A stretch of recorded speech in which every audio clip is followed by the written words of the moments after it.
Welcome to the Safety and Risk Success podcast. I am Christian Harris, and I'm joined today in episode number 2 by Simon Cassin to talk all about ethics in safety. Now, if you haven't listened or watched the first of these interviews with Simon, I'd really encourage you to do that because they are sequential. This conversation builds on the topics that we discussed in part 1. And in this conversation, we get into the latter half of Simon's dissertation topic around is zero harm an ethical approach to safety. As with the last episode, lots and lots to unpack, lots and lots to think about. I'm sure you will pause, rewind, re-listen and ponder on many of the things that Simon has to say. A really valuable discussion, and one that I hope you'll agree is something that we should be doing more of within the safety profession. Let's think about ethics a bit more. Let's use ethical arguments, ethical judgments to influence and understand more people. So I'm sure you'll get a lot from this and hope you enjoy it. Cheers. Welcome to the Safety and Risk Success podcast with Christian Harris.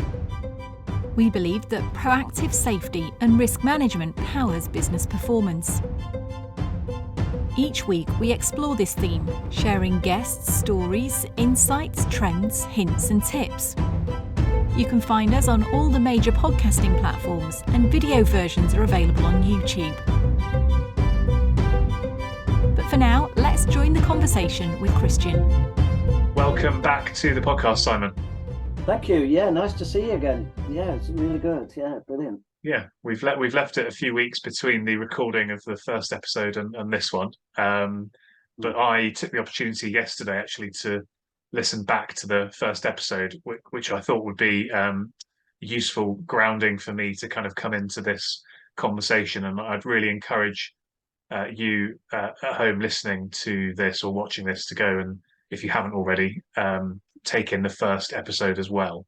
And that's partly because what we're talking about here is A, it's a very big topic, but B, we had this kind of framework around Simon's dissertation, which was all around is a zero harm approach to safety ethical, and there were 4 key parts to that. The first was what is harm, secondly what is a right, and that which we covered in the first episode, and now today we're going to go into is zero harm a sort of corporate social responsibility or fiduciary duty of care, and does the safety profession have a duty to adopt zero harm? So it is a big topic. One of the key things that Simon, I know, is keen to just remind people of, or if you haven't listened to the part 1, is that the definition of harm is a bit more fixed in this discussion we're having. You know, we're talking about more serious harm, aren't we, Simon? We are, yeah, and I create a distinction, and I think this is an important thing. I create a distinction between safety harm and what I call general harm. Yeah. And the problem at hand that I think is undermining a lot of our mindsets, the safety professional mindset, towards thinking about how we should approach health and safety, is that we fail to recognise that safety harm is a subset of a wider notion of harm, which I call general harm. Yeah. And I think if we focus just on that one aspect of harm, and that harm is all possible disvalue, safety related, then I think we are led down a path where we can actually, in search of preventing what we might call minor safety harm, we could foreseeably, and I would argue quite commonly, incur greater general harm. And we spoke about some examples of that in the first episode, didn't we? So encourage you to listen to that if you haven't done already. So let's pick it back up then, Simon. Is zero harm a fiduciary duty of care? Is it a sort of corporate social responsibility duty of care? Okay, so just to confirm then, what I was trying to do was, you did a brilliant introduction, by the way, so thank you for that, was this is a philosophical argument. So when you do a philosophical argument, what you're trying to do really is go, well, you have like a sort of statement, and you say, well, okay, well, is that statement true? How might it be wrong? And now I'm setting out really to respond to a notional argument, not any one particular person's argument, who says that, well, the only moral way to approach health and safety is to adopt a zero harm approach. That's the only way. Any other way, and I'm afraid that's just, that's in some way failing in our moral duties.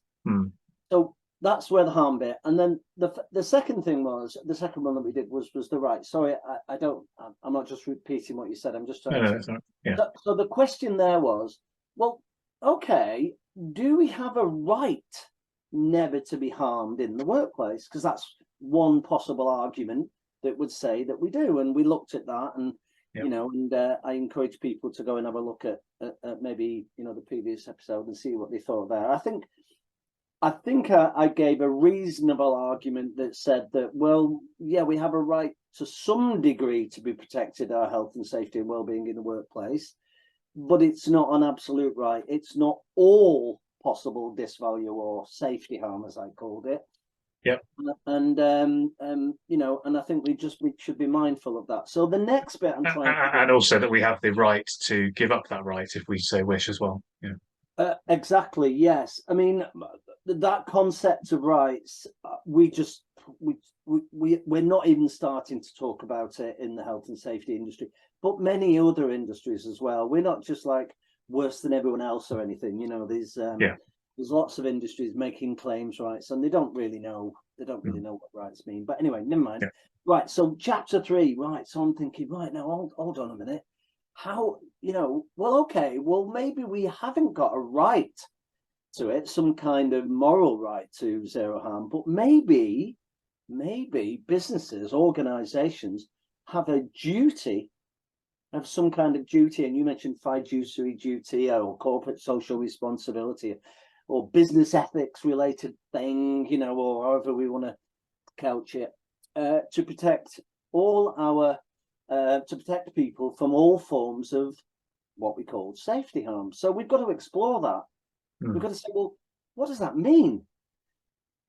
So the first thing that I had to do there is to consider whether, okay, so is what we do at work different than what we do outside of work? Are there different moral standards? Or is there one moral standard or ethical standard? I did mention this previously. The distinction between ethics and the words ethics and morals is just a moot point. It means nothing. Yeah. Ethicists say that all the time, so we'll go with what they say.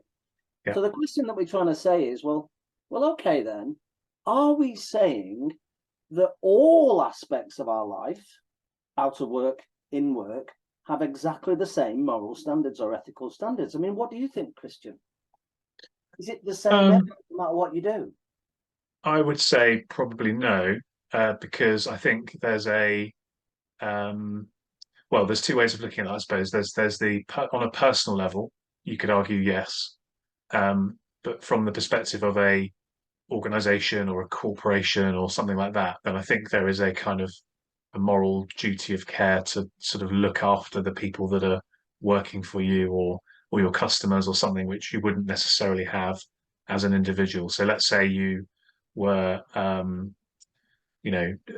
working as a health and safety manager, managing a shopping center. You've got a moral obligation to try and look after the people that are in that shopping center. But if you want to go away on the weekend and go base jumping and potentially break your legs or paralyze yourself, then that's your kind of right to go and do that, and that's a different thing. Yeah. Okay. That was an excellent example. Thank you for that.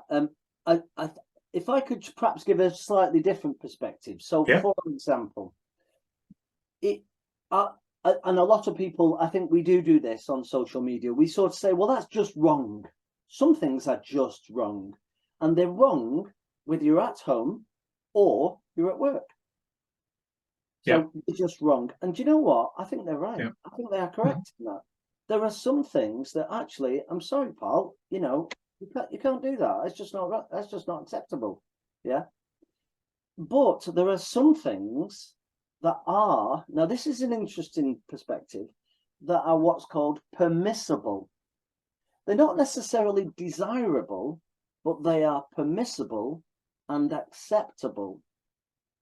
So we might say, well, we'd prefer it, you know, if we had a choice, we'd prefer no one to ever have any form of safety harm, you know, a bruise or a cut or whatnot.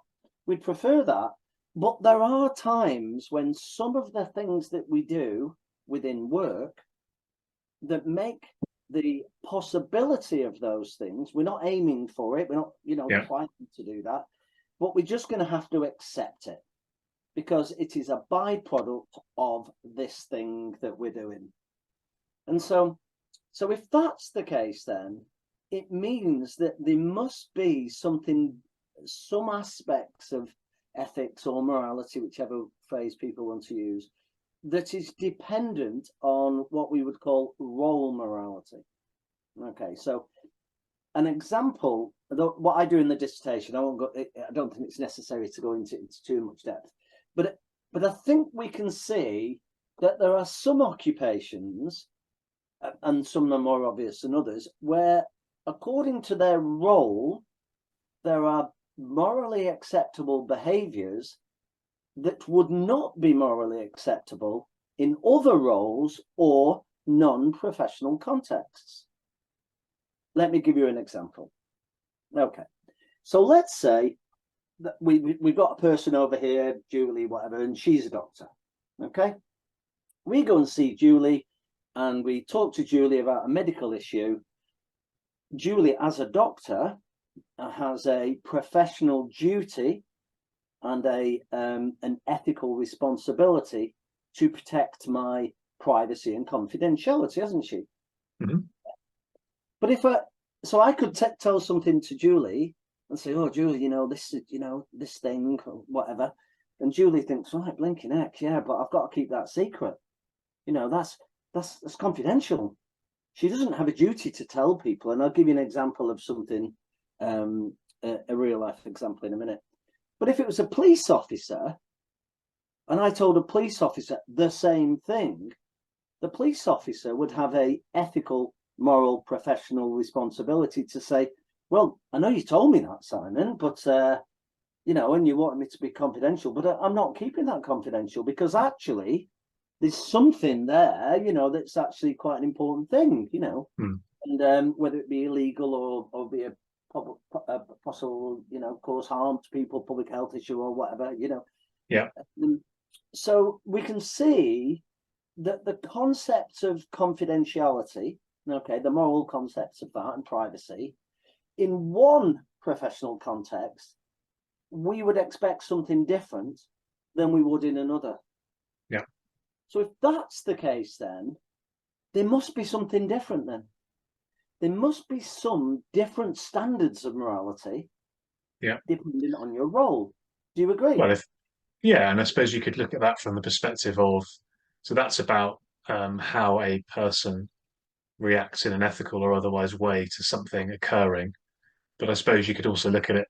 Let's take the pandemic as an example. If on the one hand we're telling everybody that they have to keep social distancing and stay away and work from home and so on, whereas if you're a intensive care doctor or nurse, you're being put into a situation where you're knowingly being exposed to that to that virus, and that's acceptable because of the job that they're doing.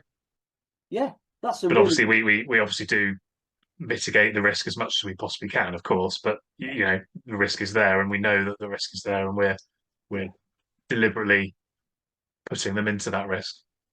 So the question, we've got to go back to this concept again, because we're looking at this, just to remind everybody, if they did, or if somebody didn't listen to the first one, what we're actually interested in is we're interested in the gap between serious harm and worse, okay, serious safety harm, you know, terrible injuries and mental health issues and whatnot.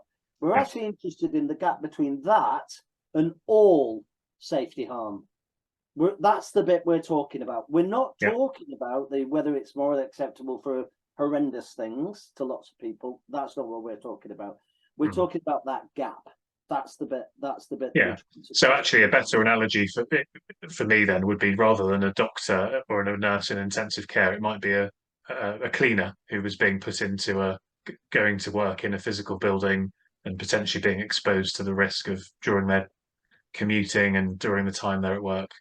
But the risk is sort of lower than if you're going into a COVID ward and dealing with the COVID patients. Yeah. Yeah. Okay. Brilliant. Yeah. Thank you for that example. Yeah. So when we're looking at it like that, so we've sort of got that as a sort of starting perspective, and now we have to think about, well, in the same way as we can say nurses and doctors, like the examples you said, and we'll say maybe there are professional responsibilities of police officers. So is there also something different about business than everyday life? There is something relatively different, isn't there? I mean, the purpose of business is something that obviously that not everybody agrees on. But it's, I don't think it's unreasonable to say that, well, you know, if I started a business, I start a business and, you know, the business has been going 20 years and we're doing all right. Would it be, you know, am I going to start a business so that I can make sure everyone who works for me is safe? Or am I going to do it to make a profit, add value to society and feed my family or whatever it is, you know? Or, you know, and sort of enjoy the practice engineering or whatever it is I'm doing, you know. But there's definitely an element of that. The purpose of the business has got to be financially sustainable, hasn't it? Absolutely. Yeah. People sometimes argue that the top priority of business should be safety. Well, if it was the top priority of business, there wouldn't be any business. Yeah. Because why should I do this? You know, well, that's just a platitude, isn't it? Well, I don't know if people believe it or not. It appears to be a platitude, but yeah, I see what you're saying. Yeah, I think it probably does. I'll try and get off the fence there. You know, I think I agree with you that. So the point that I'm just trying to say here now is in order to, if we reject the idea as simple, what's often called simple ethics, that exactly the same ethical standards are applicable out of work and in all possible situations. If we reject that and we accept that there's something different about business than everyday life, you know, just sort of living your life as a person or your family or whatever, if we recognize there's something different about that, and we also recognize that the purpose of business to some degree, okay, we're not saying it's the only thing, to some degree involves profit and involves other things other than safety. Okay, so now what we've got to say is, well, all right then, well, where does health and safety fit into this? And I argue that health and safety is one of many business functions. And so the health and safety professional, their role is to fulfill a business function that seeks to support a business, my employer's purpose and values, so long as the way that we do it is in line with my professional standards. There's quite a few bits there. Were you able to follow that? Is that okay? Yeah. So it is a business function, as with other functions. Yeah, you know, whether that be the finance department or the HR department or whatever, it is a business function. Yeah. Okay, so now this is an interesting part now that we're thinking about here now then.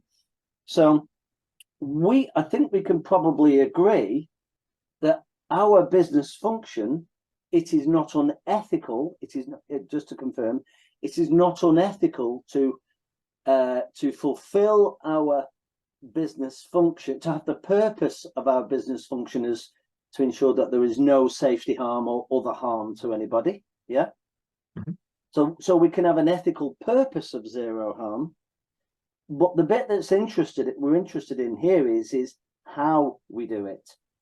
If attempts to achieve the purpose of our business function, okay, if we say that's what it is, I'm not saying everyone does, but saying if we do, the way that we go about that also has to meet plausible arguments to say that it's ethical. Do you agree? Yeah, I think so. Yeah, yeah, I think so, because otherwise, yeah, we if it wasn't, then you couldn't do it, could you? Well, people do. Yeah. Well, yeah, there are people do, and Hmm. you know, I've been doing this health and safety thing a long time, and there's people out there who are doing things, and I don't think that they are purposely trying to cause general harm to people. I have no reason to believe that, but I think that we sometimes believe that the avoidance of minor safety harm is of greater importance than other general harm.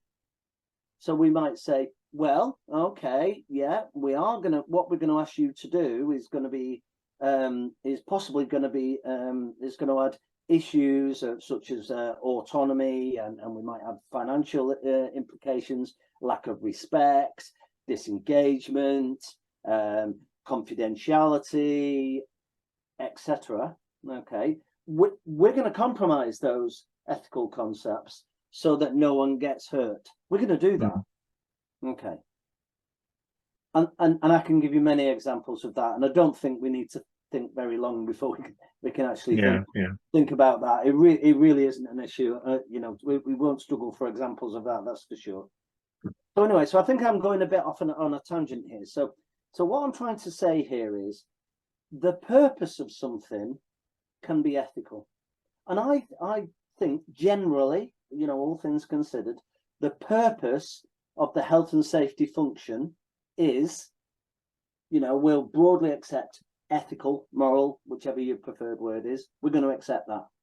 But where I do think we sometimes go wrong is this, is that the way we go about it, the way we attempt to achieve that purpose compromises ethical, moral standards, not just in relation to safety, but what it also does is it conflicts and compromises and fails to consider other responsibilities, corporate responsibilities of businesses, because businesses have responsibilities to society, don't they? Yeah. Paying people on time, and you know, various different types of contracts, and you know, HR contracts and employment contracts and whatnot, and you know, there's lots of different things like that. So businesses have got these competing considerations, one of which is safe and healthy work. Yeah. And if we think that safety and healthy work is somehow more important than any of the other considerations, okay, and our approach to health and safety doesn't actually recognize the other considerations, if we do that, we as providing support to the business function, we are compromising our employers' ability to work according to corporate social responsibilities. We are in effect harming their employer if we do not see that what we're doing, somehow in some way compromises our employer, our businesses, our organizations' attempts to work according to its corporate social responsibilities. So how can we do this? Well, I mean, there is, I know IOSH have talked about it, and I know other professional bodies around the world have talked about this idea of sustainable business. Yeah. A question to you: does zero harm, as you know, as we're sort of considering it, does that promote sustainable business? I guess it depends, doesn't it? You can't say yes, but you definitely can't say no. Okay, I mean, how do you see sustainable business? so to me, sustainable business would the definition of that would be that it is achieving profitability, and it's also achieving those other corporate social responsibility goals. So therefore, we shouldn't be, like you just said, we shouldn't be promoting zero harm at the expense of environmental harm or any of these other things. So if you're sustainable, then everything's in equilibrium. Yeah, I agree. So we're not saying, I'm not saying anyway, I'm not saying that we have a duty not to attempt to work according to zero harm. So I don't think that we should, so just to confirm, I don't think we have a duty not to have a purpose of no safety harm. I don't think we have a duty not to do that, but we do have a duty to ensure that the way that we go about that, if that's what we think our purpose is, and if we don't think it's that, even if we think it's something else, the way that we go about that must contribute positively to our organisation's achievement of its corporate social responsibilities to a wide range of stakeholders. Now, the concept of corporate social responsibility is, for me, is where we should start everything that we think. If you want to think about health and safety, you start there, because health and safety, in almost all cases, not all cases, but almost all cases, in my opinion, is a business function. And it's, just to repeat, it's one aspect of many business functions, and it contributes in some way to an organisation achieving its corporate social responsibilities. Now, which model of corporate social responsibility are we going to use? Because it's the same with many of these business things. There's lots of different ones, isn't there? So what I had to do was, I had to think to myself, right, okay, well, I'm going to have a model. I'm not saying it's the best model in the world, but I've got to have a model of which I can consider. So what I went for, have you ever heard of a chap called Archie Carroll? No, I haven't, no. Now, Archie Carroll has been around he's a philosopher, specialises, he's getting on a bit now, he's been around since the 1970s, so I'm assuming, unless he was 5 when he started. He must be, getting up there. He must be an experienced chap, let's say that. Okay, now Archie Carroll has got this notion, which is the one that I'm using because I think it's quite simple. And he talks about corporate social responsibilities as being like a triangle, with the base being the foundational, with the bottom 2 bits really being foundational elements. And the bottom one, the biggest, which you have to have, or else you don't have anything else, is financial stability. If you don't have financial stability, there is no organisation. It doesn't exist. Even if it's a charity, even if it's out there and it's not trying to make money, we still have to pay for the lights, even if we don't pay people wages. We've still got to turn the lights on, and, and we've still got to do something like that, haven't we? So there has to be that as the first thing. The second thing in his pyramid, it's what he calls it, his pyramid is legal compliance. So, and obviously we can think of health and safety, legal compliance, but there's lots of different laws that we're supposed to follow, chemicals and damaging the environment and employment hours and all contract law and all these various different things. The next one up is ethics. So Carol is saying that, okay, and it's not like you have to do this one completely and then that one completely. They are interconnected, they are sort of interdependent on each other. The next one on his triangle is ethics. And so what he's saying is, you've got to have those foundational or fundamental aspects first, and before you really start to think about ethics. Okay. And then the top of his triangle is what he calls philanthropic. So things like doing things well to society, like maybe supporting a youngster at university, or building a sports centre or stuff.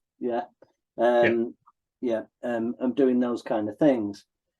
So the point that I'm just trying to say there is anybody who argues that actually, because remember, we're after that gap, That's not the legal aspect. We're after that moral aspect, that ethical aspect. Anyone who's arguing that that bit takes priority over complying with maybe not safety laws, but other laws, okay, and also the financial stability of the business, well, that's not working according to corporate social responsibility. We're going against that.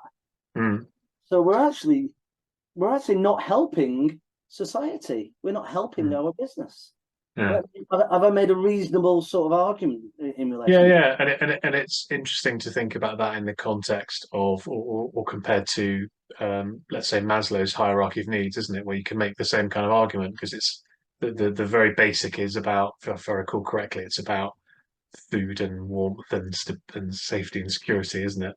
And then it kind of goes up to there into self-fulfillment, I think, is the top of that, and it's making that same argument. We've got to have that stability and that foundation and base to move from before you kind of get into these more esoteric questions and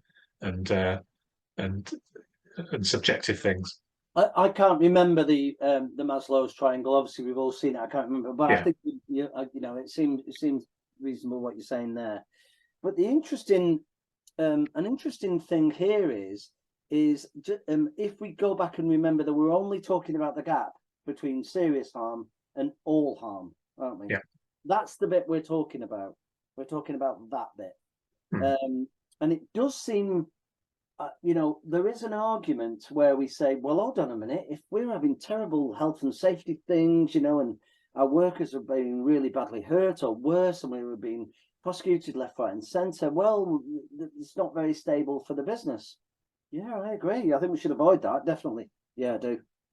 But I'm not so sure the same argument works for a bruised elbow. I just don't think that works for me. Yeah. I don't think a bruised elbow is a potential collapsing point for the business. I just don't. I'm afraid it doesn't. Yeah, and this kind of is a really interesting question for me in my sort of day job. As you know, I'm focusing on slip accident prevention, and the perception is, I think, that is closer to the bruised elbow than to the more serious end. The reality is that actually it's the biggest cause of hospital admissions, and so it is causing a lot of serious injuries. So there is this kind of interesting black hole, should we say, in the definitions, which I think is one of the challenges here, isn't it? How do we define that sort of clearly enough to make sense of it and to get people to act appropriately, rather than their kind of assumptions about stuff, or what can we use to sort of quantify this or structure it in some way that it's kind of clearer. So let's look at that. Let's look at that from a and this is something we don't do very well, but let's look at the idea of why should we invest time, money, and effort in slip strips and prevention of slip strips and falls. Okay. We won't define any particular building, and we'll try not to go into it in any great detail, but let's think about it. So you just highlighted some elements there, and you've said that and I'm no reason to disbelieve you, by the way, you're the expert in this. You've said that things like hospital admissions and whatnot. Okay, so what we might be able to say is, well, okay, there might not be a terrible impact on our business, but there might be an impact on the wider society and other stakeholders. So what we might say here now is we might think, well, okay, we're making a choice, a risk-based choice, okay, and whatever that choice might be, maybe not to invest a certain amount of money or time or maintenance schedule or whatever. But what we're not doing is we're not considering that from an ethical perspective or a corporate social responsibility perspective that has a broad enough range of stakeholders. We don't do that. Now, when we start to think about anybody who says, I think we should do this approach to risk management or that approach to risk management, is making a value judgment. What they're saying is is they're making an ethical judgment. That's what they're doing. They're saying this is worth that, and that is worth this. If that makes any sense, that's what they're doing. They just don't know that's what they're doing. Which is fascinating, because you tell me. I mean, you've probably done loads of courses. Have you ever heard these people who talk about risk management actually talking about the ethics of risk, about making ethical consideration and a stakeholder-based consideration? No, you don't do it. It's mostly about, to be honest, it's mostly about finance, isn't it? It's mostly about, what's the bottom line cost of this going to be to us? On the balance of probabilities, if we spend £1 here, is it going to save us more than £1 down the line? So I think we have got this ability to do it, because we definitely, when we're thinking about who may be harmed by something, we're able to understand that people might, other than our workforce, may be harmed by, I don't know, say we're a utilities company and we lay cables in the pathway or something like that. We're able to recognise that certain members of society can be negatively impacted by that. And to some degree, we can think, hold on a minute, we better do that on a Sunday evening rather than a Monday morning, because that's going to cause chaos in the town centre, people trying to get to work. We can do that to some degree, but we don't do it enough. I believe that whenever we do any form of thinking about risk controls and risk management, it has to be aligned with a stakeholder management approach, which is also aligned to our organisation's approach to corporate social responsibility. Because remember, our decisions are decisions supporting a business function, which is in turn supporting the organisational purpose and values in a way which meets minimum corporate social responsibility standards. So it's connected. This is connected to that, which is connected to this, and so on and so forth. And we go back to that corporate social responsibility. Now, one of the things that we attempted to do recently, IOSH in their training thing, their attempt, and I know that they saw that as like a starting point, and we'll build from there. So when we start to think about stakeholder management, in my experience, many businesses use the words, but they don't really have a system. They don't really have a process. But that's only, that's anecdotal. That's not a fact. They don't really do it. And I don't know of any health and safety people who regularly use a stakeholder management approach that involves alignment with corporate social responsibility when they're thinking about how to manage risk. They just don't do it. In my experience, it doesn't mean that nobody does it. It just means it's not common. In order for us to fulfill our business function in a way which is professional, we must do that to some degree. We must do it, because if we don't, then we're failing in our duty to support our employer and our duty to serve society. Which takes us on to our last chapter. Okay, so there's a lot more to that than, these things like business ethical relativism and all that. There's loads of stuff that we just haven't even got anywhere near it. But it does take us on to this. It does take us on to this really important question. And this is my last attempt to save zero harm. It's my last attempt. I'm trying to defend it. I'm trying to give it something that we can argue. I'm giving it my best shot, which is all I've got. I've only got my best shot.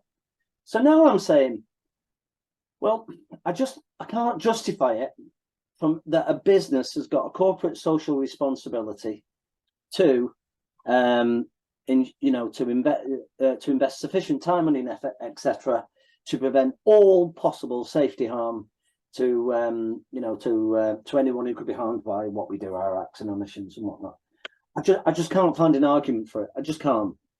So I've got to, my last attempt is, do we have, as health and safety professionals, okay, and I'll come back to that phrase in a minute, do we have a professional obligation to carry out our business function in a way which seeks to prevent all safety harm.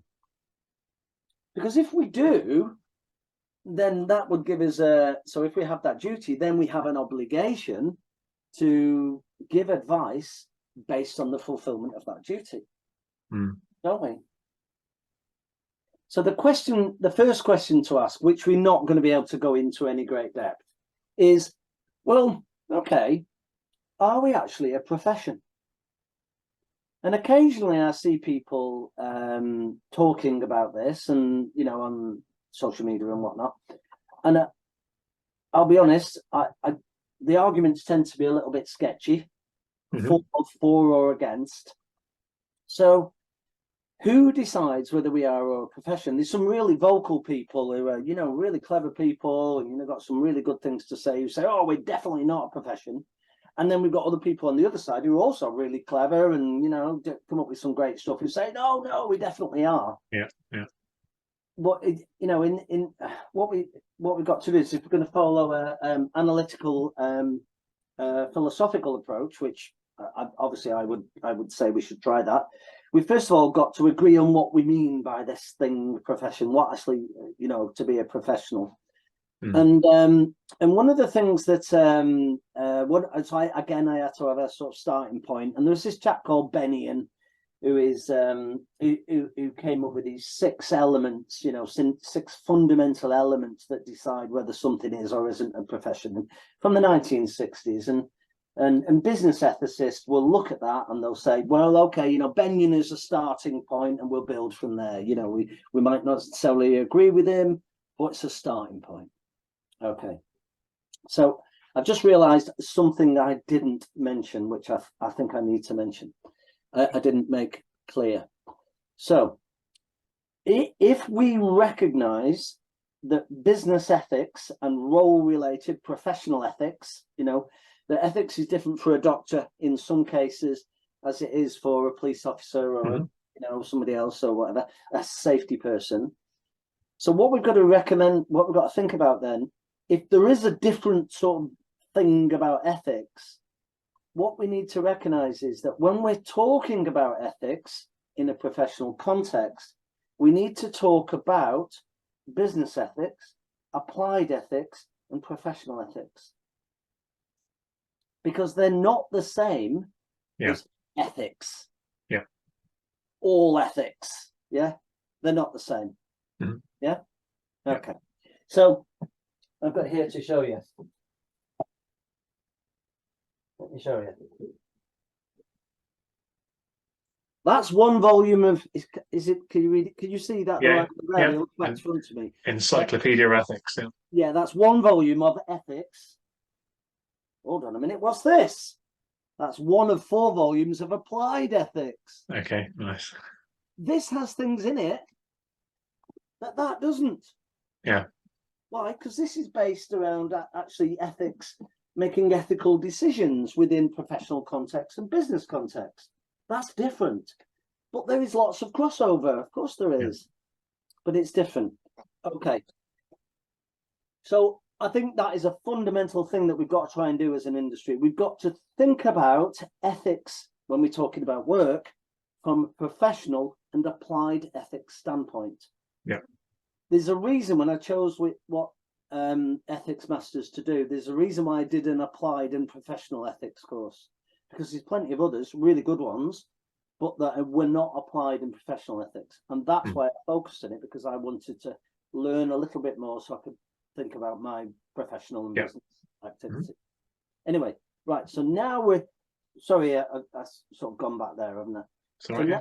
So now we're looking at, okay, well, just to some, as a professional health and safety person, surely we've got a duty to do, we've got to do this, our role, fulfill our business function in a way that that ensures or, gives it our darndest to prevent all safety harm. Okay. So that's the bit that we're asking this question now. Is that true?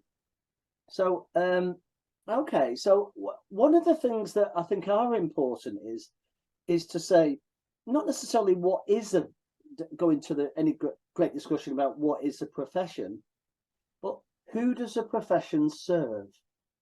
Now that's an interesting question, isn't it? And we touched on this, I think, last time, because you were saying, if you're a chartered member of IOSH, I think I'm right in saying, who you said to me, who's your obligation to? Yeah, I think I said the monarch, and you said no, it's society. the society. The privy council through the royal chartership, if you've got a royal charter, what it says that your principal main aim is to society, and then when you look at society, it's to act in a professional capacity according to the greater public good in a way that is aligned with societal values. Now that's interesting. I can't remember what, sorry if I'm repeating myself. So, because what that means is that the values of what we should or shouldn't do not arise from the health and safety profession. Did we talk about this last time? No. No. Now that's really interesting, because, okay then, so if it's not our job to say what is good or bad, morally acceptable or not, if that's not our job, why do we think that it's our job to lecture people and say no one should, businesses should never put profit over this, that, and the other? Because that's not our job. No. And I'm just off the top of my head, I'm just thinking of an example, and the first example I can think of is the restaurant business. So let's say you're Gordon Ramsay Restaurants and you're the head of safety. You're not going to turn around and say, sorry, but we can no longer allow kitchens to have knives in them to chop up the ingredients. The ingredients need to be chopped up off-site in advance using specialist machinery and then delivered to site, and then you put them together in the kitchen and then you serve them on the plates. That's just not realistic at all, is it? So if it's not realistic in that one example to aim to have zero harm because you're accepting of people having knives, then the argument falls down everywhere, I guess. You could definitely say that with staff, but could we argue that if you have a steak knife, because they're normally very sharp, aren't they? Well, I'll tell you what, we can't sell steak. Why? Well, we're not putting anyone at risk when they come here for the dinner. We're not having it. All right. Yeah, but I want steak. No, you can't have it. You can't have it. No, that's it. Ban it. Ban steak and steak knives. You're not allowed to have it because we think that's wrong. Well, that's just not going to work, is it? I'm certainly very against that because I love a good steak. Well, yeah. But I agree, it's not practicable, is it? Well, it's not only not practicable. This is the point. Is something moral, or is something, we'll say, good or bad from a moral context? Is it good or bad because we say it's good or bad? Or do we say it's good or bad because society believes it's good or bad? Because that is actually quite an important thing. Who decides? And I don't think it's our job to morally decide on whether something is or isn't morally acceptable. That is not our job. It's not our job. Can you imagine if you went to the doctor and the doctor, so you go see the doctor and the doctor says, all right, yeah, well, we've done all your tests and we think we've got something wrong with you. You've been drinking alcohol and you've got something wrong with your liver. I think that drinking alcohol is immoral, so I'm not prepared to treat you. Okay. Or listen, pal, we can give you the medicine, but just so you know, it's just not acceptable. It's not morally acceptable to drink alcohol or to smoke cigarettes or to play contact sports or to go skydiving or to Sounds like you've been on visits to some of my hygienists before. They've been lecturing me about not flossing my teeth enough.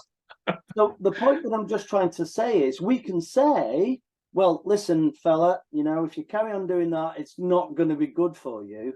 But we can't say, if you carry on doing that, it's immoral. That's a different question. We want the doctors to tell us, listen, I wouldn't do that if I was you because it's going to affect your body or not good for your blood or whatever it is. You know, we want them to do that. We just don't want them to tell us to do that because they think it's moral or immoral for us to do it. Yeah. Okay. And in the dissertation, I look at this and I look at it from that doctor's perspective, and they say quite unambiguously, they say, the British Medical Association, they say, listen, it's not the medical profession's job to moralize to society. No. It's not for us to say whether you should do this or do that. It's our job to help if someone's ill, or, you know, preventative medicine and things like that. That's our job, not to moralize on whether people should or shouldn't do something. That's not our job. So we as you know, if we want to be, you know, in some way associated with those kind of learned and ancient professions, and, you know, all the medical ethics and whatnot, you know, bioethics and all that thing, if we want to be moving in that direction, we need to stop moralizing. And if we want to be a profession, we need to serve society. Now, that doesn't mean that we're not going to try and look after, you know, one of our colleagues. And, you know, often these people who we're trying to put safety controls in and things, control measures in, they're often our friends. Yeah. We're not saying that we shouldn't do that. And it's called special relationships. We're not saying that you can actually give a little bit more, you know, credence to a team you've been working with, and, you know, your friends and even maybe family members in the workplace. We're not saying you can't do that. But what you can't do is you can't give that extra special time, effort and attention to prevent minor safety harm if it causes major general harm to other people. You can't do that. That's not acceptable if you're a professional. Yeah. You just can't do it. Because so what we're saying is we can't do it in our advice to our customers, our business, shall we say, the people who employ us, and to we have a special relationship with our, I don't know, the people on the shop floor, whoever, with that. But separate from that, okay, as a professional, we have a professional duty that is over and above this. And that professional duty extends beyond Charlie and Julie on the shop floor or doing whatever they're doing, and the company who employs us, okay, it extends, so it's up here, and it's a duty to society. So that's what we need if we genuinely are professionals, and I think we are. I think we're a new profession, and we're finding our way in the world, and, you know, we do some brilliant things, and some things are not like great or whatever. And we're full of passion and effort and stuff, and it's, you know, but we've got to be able to think about ethics if we genuinely want to move this forward. Because at the moment, if we can only discuss things in the kind of simple ethics perspective, we don't really know what it means to be a professional. Okay. Here's a question for you, Christian, and this is a controversial question, and you can take the fifth if you like. Go on then. Okay. What's your view about memberships of professional organisations? You have a view on that? I think that there's arguments for and against. I think often they're used as a benchmark from a recruitment perspective. In other words, if you're a member of this organisation, then you must be good enough to do this job. There's a kind of almost a minimum benchmark to be offered a role. I think that's kind of role, but that's not necessarily the fault of the industry body. I think there are some benefits around, you know, networking and education and stuff, but I do think that they often encourage a bit too much kind of navel gazing, and so, you know, there are some negative sides. Yeah. Okay. So if we go back to this now and we see ourselves as serving society, okay, does having having a professional body which has credibility, okay, which to some degree monitors and encourage certain standards of capability, of competency standards. Is that going to some degree, provide some kind of assurance and trust to society? If they it should. Yeah, it should. Yeah. I think sometimes when people say, oh, well, this body, the price has gone up and they did that thing wrong and all that sort of stuff, well, they can shove it, I don't need it. I think they're missing the point. That actually what that is, that's just thinking about themselves. Yeah. And this is another point as well, which is something which I don't think many people think of. Let's say I do health and safety as a consultant, yeah? But I've decided I'm not going to be a member of a professional body, yeah? People who might buy my services, my consultancy services, will have a perspective of health and safety which is originated from the professional capability and the professional standing of people who do health and safety. Do you agree? So I am not going to pay my dues. I'm not doing that. I don't think it's worth it. But what about the principle of reciprocity? I'm getting benefit to some degree, but I'm not adding. Not contributing. I'm not contributing. So is that okay? Now there's a question to for us to think about, and I don't think there's a yes or no, and you have to think about it differently. So this thing about this kind of professional body. I mean, where would we be? I know we're coming towards the end. Where would we be if doctors said, "Oh yeah, I'm not going to medical school. I'm just going to make it up yourself. I'm just gonna say I'm a doctor." Yeah. Yeah, that's okay, isn't it? Yeah, of course it is, mate. You don't need to be a professional architect, or you don't need to. Just do your own stuff, and you just crack on. It's fine. Yeah, we'd be in a right old to do, wouldn't we? We would. So anyway, I'm going to finish with something about, and then if we've got another minute, I'm going to finish with something which might be a little bit a surprise for you. All right. What's my final thing about whether we should professionally, should we seek to carry out work that results in no safety harm, zero harm? Should we do that? And what do you think I'm going to say? You're going to say that there's no logical argument to say that we should, but we probably should anyway. I'm going to say something slightly different. I'm going to say it is not immoral to do that, and we should generally seek that, but only if we can be absolutely sure that it's the best thing, what we're going to do, the way we're going to achieve. Given that whole context. As long as it's the best thing for the customer, the best thing for the stakeholders, the best thing for society. Because if it isn't, we shouldn't be doing it. Yeah. Because we're failing in our professional duty, which it sits up here above the other things. And what we're doing is we're actually not actually being professional. We're not doing that, and therefore we're behaving in an untrustworthy way. So just to clarify, I don't believe it is unethical to desire that no safety harm happens in the workplace. I don't believe that's unethical. And I've made a longer argument about that in the dissertation, but I think that you have to tick lots of different boxes before you actually get to that point. Before you actually do it and actually encourage your employer or your client or whatever to go down that route. You must be absolutely sure that all the other things that we've talked about, a lack of general harm, considering stakeholders, contributing to corporate social responsibility and whatnot, although we can only do it as long as they're all in place first. I think we've got a terrible problem.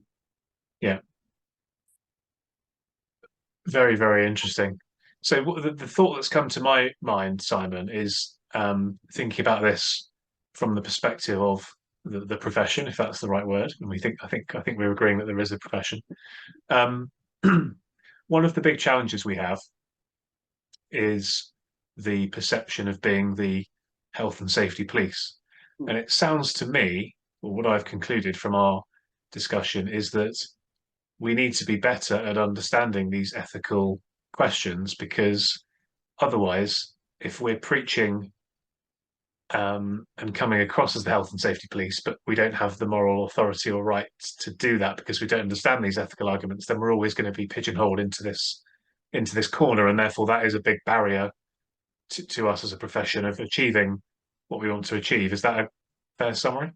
I definitely think that's a barrier. I really do. I think the fact of being a health and safety police is partly to do with a kind of moral imperative of, you've got to keep yourself safe, and part of it is through ineffective approaches to risk management. Yeah. Or I think there's many, there's loads of things that go in that pot, that's for sure.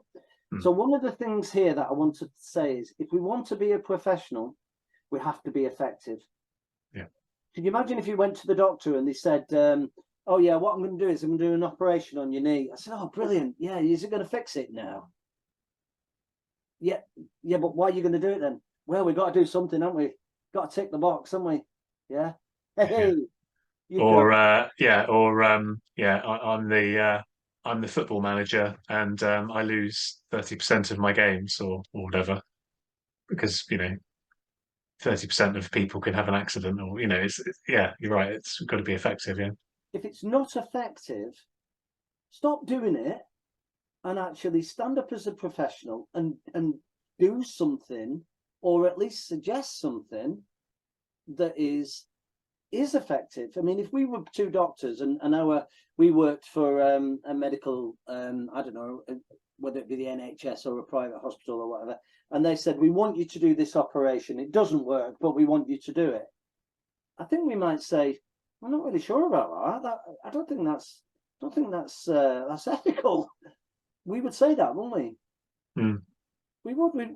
Well, I think we probably would. We'd question it. Yeah. This has made me think that it would be really interesting.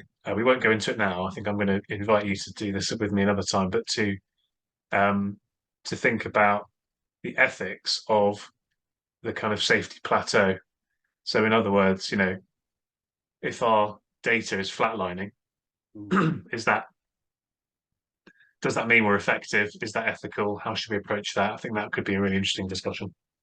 There's loads of other things as well. I know it's getting late, Christian. There's loads of other things, but we won't go into all those other things. But we won't do that now. But just to sum up then, Simon, because I know you were keen to get this last bit or to finish off, not to sum up. We've had this great discussion. What could we do, or what should we do as an industry to take this discussion forward and kind of take these ethical questions more into our minds? How can we go about doing that? Before you can have a conversation, anybody can have a conversation that involves thinking about something and evaluating an opinion or whatever. We need two things in this case. We need an ability to think critically, and we need an ability to understand ethical concepts and principles. Because if you haven't got that, you can never have a conversation. You just can't do it. You can't put forward arguments, what I call, I've stopped talking about critical thinking, and I've started talking about, I was trying to think of a better way of doing it. I've started talking about reasons to believe. Yeah. Okay. I need to have reasons to believe why what you say I should. Oh yeah, I agree with you there. Actually, yeah. But in order to do that, I've got to be able to understand the words you're saying, or ask for clarification, and I've got to be able to think about them. What do they mean? To do that from an ethical perspective, I need to understand terms, and I need to be able to think. I can't do it without that. I just can't do it. Now, a perfect example, and I do want to finish with this one because it is one of really big bugbears that I've got is the amount. I know we're going to finish really quick, I promise. Is there are many people, and these are pretty bright people as well. These are not like people who are not leaders, business leaders. You know, I mean, these are people who've got amazing qualifications and brilliant experience and all that sort of stuff. They're really switched on, who argue that ethics is subjective.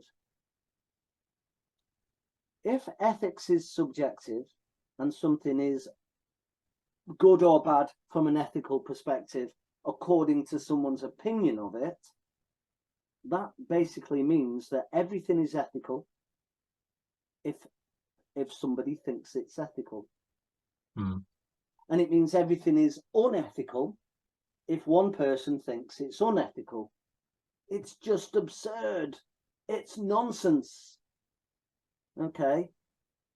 Now, the difficulty is, or what appears to be difficult is because we're attempting to consider this pluralistic society where we say, well, okay, well, if that's your religion and you do this and that, that's okay. Yeah, but irrespective of where you come from and your religious beliefs or spiritual beliefs or your gender or anything at all, irrespective of that, there are some things that are just wrong. Yeah.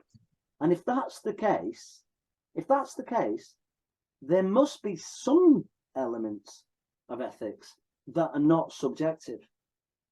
And I'm not going to go into details, but I can give you examples of things that we, I can get a bit graphic. We don't want that, and people can just go, "Oh yeah, that's right, yeah."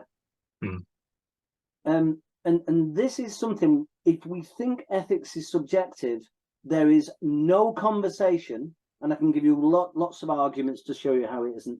But there is no conversation about ethics. No, there isn't one. Well, I think it is. Oh, all right then. There you go then. See you. I'll leave you with that then. Well, that's just nonsense, isn't it? Yeah. So I think it's morally acceptable to put people, at work, youngsters at work from the age of 5. I think that's morally acceptable. That's fine. Well, it's obviously not, is it? No. So it kind of undermines this idea of what we mean by ethics. It basically means that it's a non-conversation. And that is I could talk about that for an hour and a half, about proper arguments to go against that. So what my takeaway from this is, what I hope is, sorry, you would probably want to do am I like stealing your bit here, Chris? No, you go ahead, Simon. Yeah. Okay. The reason why I wanted to talk to you, and thank you very much, actually, hopefully it's been helpful, is what I want people to start to learn. I want them to, well, straight away, anybody who thinks that ethics is subjective, I'd like them to go and find reasons to believe that, and look for reasons why they might be wrong. Get out there, go and do some learning or studying or whatever from a credible source.